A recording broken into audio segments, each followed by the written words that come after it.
ஜெஃப்னா அப்படின்னு சொந்தங்களுக்கு வணக்கம். நாங்கள் ஏற்கனவே ஒரு காணொலி போட்டிருப்போம். இந்த பாராளுமன்ற உறுப்பினர் அர்ச்சுனா ராமநாதன் அவர்கள் இந்த ஜூட்டிப்பர் ஒருவர் தொடர்பாக பேசியிருப்பார். அந்த குறிப்பிட்ட அந்த ஜூட்டிப்பர் மீண்டும் அந்த குடும்பத்தில், அதாவது குறிப்பிட்ட பெண் ஒருவர் என்ற வீட்டில் போய், அதாவது தந்தை இழந்து தாயின் அரவணைப்பில் வார மாணவியர் என்ற வீட்டில் போய் ஒரு காணொலி எடுக்கிறதுக்கு மீண்டும் போயிருக்கிறார். அந்த காணொலி தொடர்பான மறுப்பு காணொலி எடுக்கிறதுக்கு அந்த இடத்துல அங்கே இருந்த பொதுமக்கள் பிடிச்சி அவரை போலீஸாரிடம் ஒப்படைச்சிருக்கணும். அது மட்டும் இல்லாமல் ஏற்கனவே அவர் அந்த மாணவியின் வீட்டை போனது உங்களுக்கு எல்லாருக்குமே தெரியும், காணொலியில் சொல்லியிருப்போம். இவர் இந்த வெளிநாடுகளில் இருந்து பணங்களை பெற்று வறியவர்களுக்கு உதவி செய்வது போன்ற காணொலிகளை தன்னுடைய யூடியூப் வலைத்தளத்தில் பதிவிட்டு வருகின்றார்.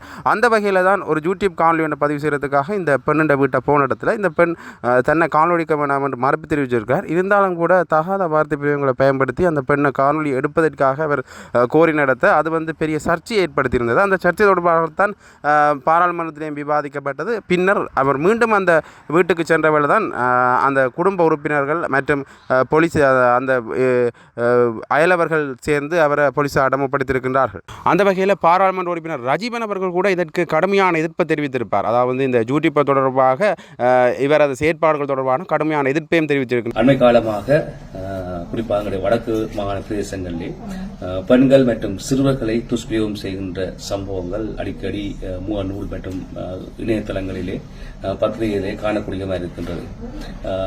நேற்றைய தினம் கூட ஒரு வீடியோ ஒன்று வெளியாயிருந்தது. அந்த வீடியோவிலே மக்களுடைய வறுமையை காரணம் காட்டி அதை வைத்துக்கொண்டு ஒரு உழைப்பை ஏற்படுத்தும் விதமாக ஒரு சில யூடியூபர்ஸ் அவருடைய அடாவடித்தனங்களை நாங்கள் கண்டுகொண்டோம். இது தொடர்பாக சமூக வலைத்தளங்களிலையும் பல்வேறு இடங்களிலையும் விமர்சனங்கள் எழுந்திருக்கின்றன. எனவே இந்த மாதிரியான ஒரு சில விடயங்கள் எங்களோட மக்களை பல வகையிலே பிரச்சனைக்கு உள்ளாக இருக்கின்றது. எனவே இந்த விடயம் சம்பந்தமாக நான் உடனடியாக எங்களுடைய மகளிர் விவகார அமைச்சருக்கு தெரியப்படுத்தியிருக்கின்றோம். இது தொடர்பான சம்பவங்கள் நாட்டிலே நிறைய இருக்கின்றன. குறிப்பாக தமிழ் பிரதேசங்களிலே காணப்படுகின்றது. வெளிநாடுகளிலே வாழ்கின்றவர்களுக்கு இந்த விடயங்களை சொல்லி அதனூடாக பணத்தை திரட்டி பல்வேறு சமூக விரோத செயல்பாடுகளையும் ஈடுபடுகின்ற செயல்பாடு காணப்படுகின்றது. பெண்கள், சிறுவர்கள் எங்கள் நாட்டின் முதுகெலும்புகள், அவரை காக்க வேண்டிய தேவை எங்களுக்கு இருக்கின்றது.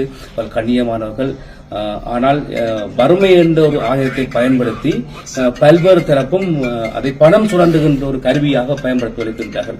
இது பெண்களுடைய சிறப்புரிமையை மீறுகின்ற செயல்பாடாக இருக்கின்றது. இவ்வாறானவர்கள் சமூகத்திலிருந்து ஒழித்து கட்டப்பட வேண்டியவர்கள், அவர்களுக்கான தண்டனை வழங்கப்பட வேண்டி இருக்கின்றது. எனவே உங்களுக்கு இது சம்பந்தமாக தகவல் ஏதாவது தெரிந்தால், இவ்வாறான செயலில் ஈடுபடுகின்ற யாராவது தொடர்பாக தகவல் இருந்தால் உடனடியாக எங்களுக்கு என்னுடைய முகநூலுக்கோ அல்லது வாட்ஸ்அப்புக்கோ தகவலை அனுப்பி வையுங்கள். நடவடிக்கை நாங்கள் நிச்சயமாக எடுப்போம். இது சம்பந்தமாக நாங்கள் போலீசார் மற்றும் சிறுவர் விவகார அமைச்சருடன் இணைந்து செயல்பட்டு நாளைக்கு தீர்வு காண நடவடிக்கை எடுத்திருக்கின்றோம். நன்றி. அது மட்டும் இல்லாமல் உங்களுக்கு தெரியும், முதல் சொன்னது போல அர்ச்சுனா ராமநாதன் அவர்களும் பாராளுமன்றத்தில் இவர் தொடர்பான எதிர்ப்பை வெளியிட்டிருந்தவர். அந்த காணொலியை நான் நினைக்கிறேன், பார்த்துக்கொள்ளுங்க. இப்போது ஒரு கலாச்சாரம் இருக்கிறது, யூடியூப் கலாச்சாரம். அதிலே மிகவும் பிரபல்யமான இருவர் வடக்கிலே இருக்கிறார்கள். ஒருவர் தான் எஸ்கே கிருஷ்ணா.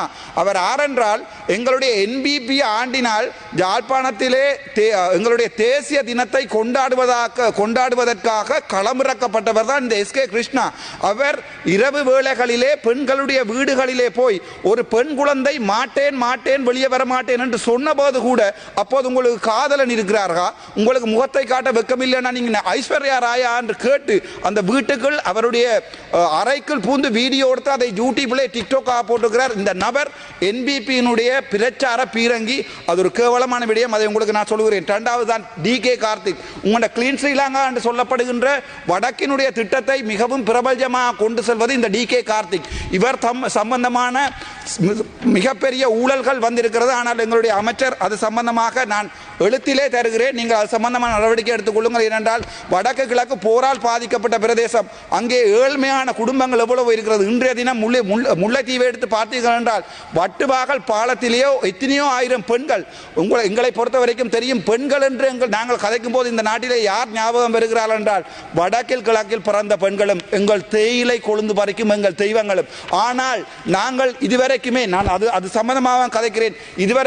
இதுவரைக்கும் வடக்கு கிழக்கில் உள்ள பெண் தலைமைத்துவ குடும்பங்கள் சம்பந்தமாக எந்த நடவடிக்கையும் எடுத்ததில்லை. எங்களுடைய அம்மணி அமைச்சர் அவர்கள் இருக்கிறார். நீங்களும் ஒரு பெண், தயவு செய்து நீங்கள் முக்கியமாக பார்க்க வேண்டும். அந்த எஸ்கே கிருஷ்ணா, டிகே கார்த்திக் சம்பந்தமான முழு முறைப்பாடுகளை உங்களுக்கு நான் எழுத்தில் தருகிறேன். தயவு செய்து அது முக்கியமானது. ஏனென்றால் எத்தனையோ பெண்கள் வாழ்வாதாரம் இல்லாமல் நேரும் போது இவர்கள் வீடுகளில் போய் அவர்களுடைய வீடியோவை எடுத்து யூடியூபில் போட்டு புலம்பெயர் நாட்டு மக்களிடம் காசுகளை வேண்டி இவர்கள் வீடு கட்டிக் கொள்கிறார்கள். அங்கே அவர்கள் எக்ஸ்ப்ளாய்ட் பண்ணப்படுகிறார்கள். அது சம்பந்தமான முறைப்பாடுகளை தங்களிடம் எழுத்தில் தருகிறேன். சரி, நேரடியாக பார்ப்போம். தங்களுடைய அமைச்சு சம்பந்தமாக ஒரு சில குறைகளை உங்களை சுட்டுக்காட்ட விரும்புகிறேன். உங்களுடைய மினிஸ்ட்ரிக்கு ஒதுக்கப்பட்டிருக்கிறது மொத்தமாக 14,526 மில்லியன் அல்லது 14 பில்லியன். ஆனால் வளமையாக 2023ஆம் ஆண்டு பெண்கள் சிறுவர்களுக்கான மினிஸ்ட்ரிக்கு 42 பில்லியன். இந்த முறை உங்களுக்கு 14 பில்லியன் தான் தரப்பட்டிருக்கிறது. ஆனால் 2023ஆம் ஆண்டு 42 பில்லியன் வழங்கப்பட்டிருக்கிறது. ஆகவே உங்களுக்கு ஒதுக்கப்பட்ட நிதி போதாது. ஆனால் அதே நேரம் பார்த்தீங்கன்னா தெரியும், அந்த நிதியிலே ஒதுக்கப்பட்ட நிதியிலே உங்களுடைய மினிஸ்ட்ரி செலவுகளுக்காக 2025ஆம் ஆண்டு எடுக்கப்பட்டது 2023ஆம் ஆண்டு எடுக்கப்பட்டது 0.14. 2024 உங்களுடைய மொத்த செலவீதத்தில் மினிஸ்ட்ரிக்கு எடுக்கப்பட்டது 0.43. ஆனால் நீங்கள் இந்த வருடம் உங்களுடைய மினிஸ்ட்ரிக்கு 0.6 எடுத்திருக்கிறீர்கள். அந்த எடுக்கப்பட்ட பணத்தில் தயவு செய்து வடக்கு கிழக்குக்கும் மற்றும் எங்கள் கொழுந்து வரைக்கும் உங்கள் சமூகம் சம்பந்தமான பெண்களுக்கும் ஏதாவது ஒரு விடயத்தை செய்யுமாறு ஆழமான அன்புடன் வேண்டிக் கொள்கிறேன். அடுத்ததாக பார்ப்போம், உங்களுடைய எக்ஸ்பெண்டிச்சரை பற்றி பார்ப்போம். உங்களுடைய உமன் அஃபேர்ஸ் எக்ஸ்பெண்டிச்சரை பார்த்தால் 2025ஆம் ஆண்டு 2023ஆம் ஆண்டுடன் ஒப்பிடும்போது 2024ஆம் ஆண்டு உங்களுக்கு அனுமதிக்கப்பட்ட நிதி பயங்கர குறைவாக இருக்கிறது. நீங்கள் அதை கேபினெட்டில் கதைத்து எடுத்திருக்கணும். ஏனென்றால் பெண்கள் மற்றும் சிறுவர்கள் சம்பந்தமான வளர்ச்சி என்பது மிகவும் முக்கியமாக அமைகிறது இந்த நாட்டுக்கு. சரி, அது தவிர இந்த நாட்டிலே முக்கியமாக ஒன்றை கதைக்கவும் எங்களுடைய ஃபைசர் முஸ்தபா அவர்கள் கூட கதைத்து விட்டு சென்றிருந்தார்கள்.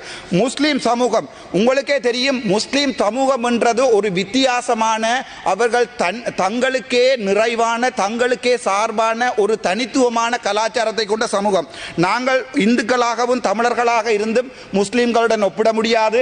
அதே நேரம் சிங்களவர்களாக இருந்தாலும் முஸ்லீம்களுடன் ஒப்பிடாது. அவர்களுடைய கலாச்சாரம், அவர்களுடைய மொழி, அவர்களுடைய நடை என்பது 100% தனித்துவமானது. ஆனால் உங்களுடைய அரசாங்கத்திலே இன்று வரைக்கும் எந்த முஸ்லீம் அமைச்சருக்கும் நீங்கள் இடம் கொடுக்கவில்லை.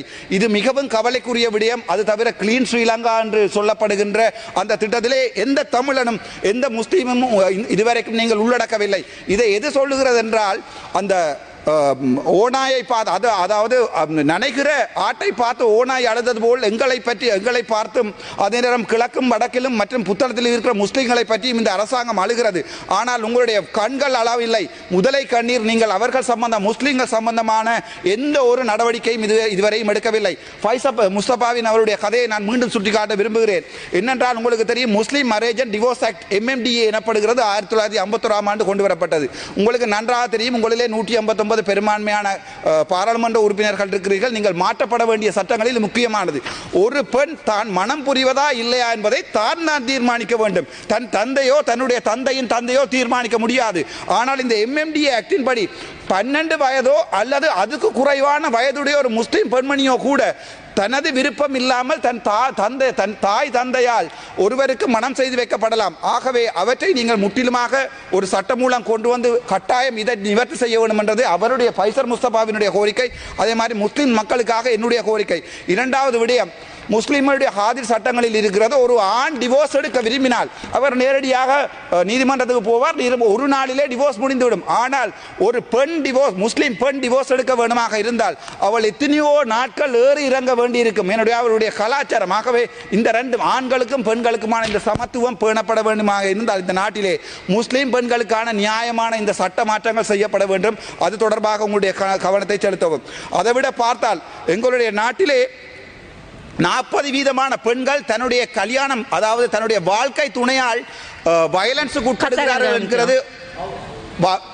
මහිතන්නේ ඇතරම ඔබතුමා මුස්ලිම් විවාහ නීතිය පිළිබඳව හරියට දැනුවත්ව ඒ පිළිබඳ කරුණු කාරණා කියන්න මම හිතන්නේ ඔබතුමා දැනුවත් නම් කාදි උසාවි පිළිබඳවත් කතා කරන්නයි කියලා ඉල්ලීමක් කරනවා විශේෂයෙන් නොදැනුවත් දේ පිළිබඳව කතා කරනවට වඩා Taman දන්නා දේ පිළිබඳව කතා කිරීම උචිතයි කියලා විශ්වාස කරනවා. ඔබතුමා මම ඒක දැනුවත් කරන්නම්. ඒක මම කියවුවේ UNDP රිපෝට් එකක්. ඔබතුමාලාට ඒක ගැන අයිඩියා එකක් නැත්නම් ගිහිලා UNDP රිපෝට් එකක් 2024ක් UNDP රිපෝට් එකක් බලන්න. ඒගොල්ලෝ කියලා තියෙනවා human rights violation කියලා less than 12 year old woman කෙනෙක් ඔයා බදලා දෙනවා කියන්නේ ඒක human මගේ වෙලාව දෙන්න එපා. හරිද? ඒක UNDP රිපෝට් එකක්. ඔබතුමා ඒක මම ඔබතුමාට දෙන්නම්. මගේ වෙලාව දෙන්න එපා. මගේ වෙලාව නාස්ති කරන්න එපා. හරිද? එතකොට ඕගොල්ලෝට මොලේ නැත්නම් මට කිසි කරන්න දෙයක් නැහැ. එතකොට අපේ அதே நேரம் எங்களுடைய நாட்டிலே 27.9 வீதமான பெண்கள் சைக்காலஜிக்கல் அபியூஸ் எனப்படுகின்ற அபியூஸினால் பாதிக்கப்படுகிறார்கள். அதைவிட இந்த பெண்களுடைய அபியூஸ் எனப்படுவது வடக்கு கிழக்கிலும் அதே நேரம் மலையகத்தில் தான் அதிகமாக இருக்கிறது. முக்கியமாக எங்களுடைய சமுதாயம் எங்களுடைய அமைச்சர் ஒரு தடவை சொல்லியிருந்தார் வளமையாக எங்களுடைய மலையகம் அவர் மலையகத்தை சார்ந்தவர் எங்களுடைய மீன்பிடி அமைச்சர் சந்திரசேகர் மலையகம் தான் இதுவரைக்கும் போதைக்கு அடிமையான நாடாக இருந்தது. ஆனால் இப்போது யாழ்ப்பாணம் மாறி இருக்கிறது என்று சொல்லியிருக்கிறார். அதை விட அவர் சொன்ன விடயம் எனக்கு மிகவும் கவலையானது. நீர் உம்முடைய விளையாட்டுகளை கொண்டே யாழ்ப்பாணத்தில் வைத்துக் கொள்ளும் என்று இந்த கரடி என்னுடைய யாழ்ப்பாண பிரதேசத்துக்கு ஒரு பாராளுமன்ற உறுப்பினராக வர தகுதி இல்லாத ஒரு விலங்கு. ஏனென்றால் இவர் எங்களுடைய யாழ்ப்பாண மக்களால் தேர்ந்தெடுக்கப்படாதவர். இவர் தேசிய பட்டியலிலே வந்தவர். இந்த வகையான விலங்குகள் எங்களுடைய யாழ்ப்பாணத்தின் மரபையும் கலாச்சாரையும் கொச்சைப்படுத்துகின்றன. ஒரு தமிழை கூட ஒழுங்காக கதைக்க தெரியாத ஒருவரைக்கு யாழ்ப்பாணத்துக்கு ஒரு அமைச்சராக டிசிசி மீட்டிங் தலைவராக விட்டிருக்கார் என்பதுதான் கேவலம். அது சம்பந்தமாக வேறு விடயங்கள் இருக்கிற சொல்லுகிறேன். அதை விட உங்களுக்கு தெரியும் பாதிக்கப்பட்ட பெண்களால் இலங்கை சனத்தொகையில் மொத்தம் 4.5% குழந்தைகள் பாடசாலையிலிருந்து நிற்கிறார்கள். ஆகவே நாங்கள் பெண்களுடைய மனநிலைமை மற்றும் அவர்களுடைய டொமஸ்டிக் வயலன்ஸ் சொல்லுவார்கள். அது சம்பந்தமாக சற்று ஆழமாக சிந்திக்க வேண்டும்.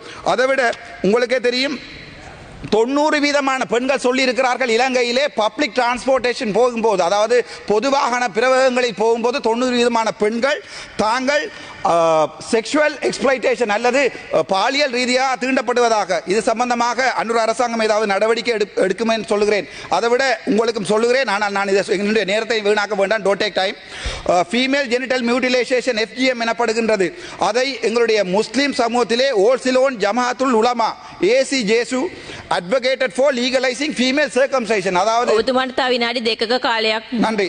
அதாவது எங்களுடைய நாட்டை எடுத்து பார்த்தால் பெண்களுடைய பாலியல் உறுப்புகளை வெட்டுவதோ அல்லது ஏதாவது ஒரு மியூட்டிலேஷன் செய்வதோ தடை செய்யப்பட்டிருக்கிறது. ஆனால் இந்த ACJU எனப்படுகின்றது அதற்கு சார்பாக இருக்கிறது. ஆகவே அது சம்பந்தமாக பெண்கள் உரிமையை பாதுகாக்குமாறு அன்புடன் கேட்டுக்கொள்கிறேன். அதை விட எங்களுடைய நாட்டிலே போஸ்ட் கான்ஃப்ளிக்ட் டிஸ்பிளேஸ்மென்ட் என்று சொல்லப்படுகிறது. அதாவது எங்களுடைய வடக்கு கிழக்கு மக்கள் முற்றிலுமாக இடம்பெயர்ந்த ஒரு சமூகம். ஆண்கள் போராடி மடிந்திருக்கிறார்கள். அவருடைய குடும்பத்திலே பெண்கள் மட்டும்தான் இருக்கிறார்கள். ஆனால் இந்த முறை நீங்கள் எங்களுடைய நாட்டிற்கு தந்தது எங்களுடைய வடக்கு கிழக்குக்கு தந்தது 1500 மில்லியன் அவர்களுடைய வீடுகளை திருத்துவதற்கு பெண்கள் தலைமைத்துவ வீடுகளை திருத்துவதற்கு தந்தது 1500 மில்லியன்.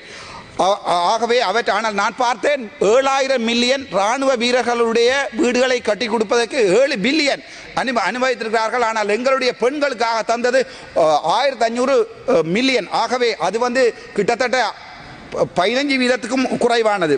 அதை தவிர நான் உங்களுக்கு இன்னும் ஒன்றை சொல்ல விரும்புகிறேன். எங்களுடைய பெண்கள் எங்களுடைய நாட்டிலே ஒவ்வொரு 1000 பெண்களுக்கும் இளம் பெண்களுக்கும் 15 பெண்கள் 15 தொடக்கம் 19 வயசுக்கு உட்பட்ட தன்னுடைய அந்த இளமை பருவ டீனேஜ் பிரெக்னன்சி என்று சொல்வார்கள். 15 பெண்கள் 1000 பெண்களுக்கு 15 பெண்கள் டீனேஜ் பிரெக்னன்சியால் பாதிக்கப்படுகிறார்கள். ஆகவே உங்களுக்கு தெரியும் வடக்கு மாநிலத்திலே கிளிநொச்சி வைத்தியசாலையிலே நெதர்லாந்தினால் கட்டப்பட்ட உமன் எக்ஸலன்ஸ் சென்டர் என தெரிவிக்கப்படுகின்ற அந்த வைத்தியசாலை பெண்கள் வைத்தியசாலை பிரிவு இன்று வரைக்கும் இயங்கவில்லை. அது சம்பந்தமாக சுகாதார அமைச்சருக்கு எந்த கரிசனையும் இல்லை. எப்படி எனக்கு மிகவும் கவலையுடன் தெரிவித்துக் கொள்கிறேன். அதை விட நான் ஒன்றை சொல்ல விரும்புகிறேன். எங்களுடைய தேயிலை தோட்டத்திலே வாடுகின்ற அந்த பெண்களுடைய நாளாந்த சம்பளம் 1700 ரூபாய் நீங்கள் வேண்டி கொடுப்பதாக சொல்லியிருக்கிறீர்கள். ஆனால் உங்களுக்கே தெரியும் ஒரு பெண் தன் குடும்பத்தையும் பார்த்து தன் பிள்ளைகளையும் பார்த்து அவள் அந்த குளிரிலே அட்டை கடியிலே தன் பிள்ளையை විනාඩි 10ක් තියෙනවා මේ මාතයක මට உங்களுக்கே தெரியும் எங்களுடைய மலை நாட்டிலே வாழுகின்ற பெண்கள் தங்களுடைய முதுகிலே குழந்தைகளை சுமந்த வண்ணம் நீர் அந்த குளிரிலே வாடுகிறார்கள். ஆனால் இப்போது பார்த்திருக்கிறேன், உங்களுடைய ஜனாதிபதி அவர்கள் சொல்லியிருக்கிறார்கள் மலையகத்தில் இருக்கிற சுகாதார கட்டமைப்புகளை தோட்ட அதிகாரிகளிடம் கொடுப்பதாக. ஆகவே அது சம்பந்தமாக நான் மிகவும் கவலையிடுகிறேன்.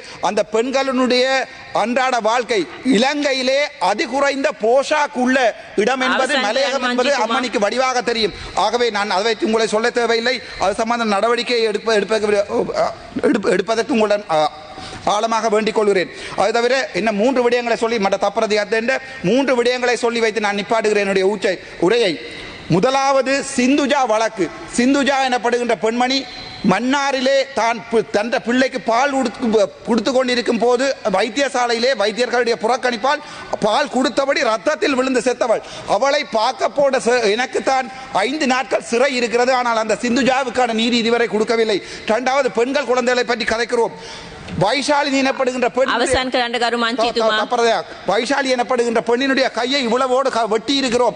அவளுக்குரிய மெடிக்கல் நெக்லிஜென்ஸ்க்கு இன்று வரைக்கும் அந்த வழக்குகள் ஈடுபடவும் இல்லை. சம்பந்தப்பட்ட வைத்திய அதிகாரிகள் தாண்டி படிக்கவில்லை. அதை விட எத்தனையோ சிசு கொலை வழக்குகள் யாழ்ப்பாணத்திலே நடந்திருக்கிறது. இதை தவிர இந்த மேஜர் பப்ளிக் இன்வெஸ்ட்மெண்ட் என்ற புத்தகத்திலே எவ்வளவோ கோளாறுகள் இருக்கிறது. முஸ்லீம் சமூகத்துக்கு ஏதாவது இருக்கிறதா என்று தேடி பார்த்தேன். வீதத்தை சொல்லுவோம் என்று ஒன்றுமே இல்லை. வடக்கு கிழக்கு சொல்வதற்கு எவ்வளவோ இருக்கிறது எழுதி கொண்டு வந்தேன். ஆனால் நேரம் இல்லை. என்ன என்றால் நீங்கள் உள்ளூராட்சி சபை தேர்தலுக்காகவும் அதே நேரம் எங்களுடைய மாகாண சபை தேர்தலுக்கான சின்ன பொய்கள் என்னிடம் தாராளமாக விகிதாத அடிப்படையில் நான் சொல்ல முடியும். ஆகவே தயவு செய்து இந்த வகையான வேலைகளை செய்யாமல் வடக்கு கிழக்கு மக்களையும் சற்று நீங்கள் பார்க்குமாறு அன்புடன் கேட்டுக்கொள்கிறேன்.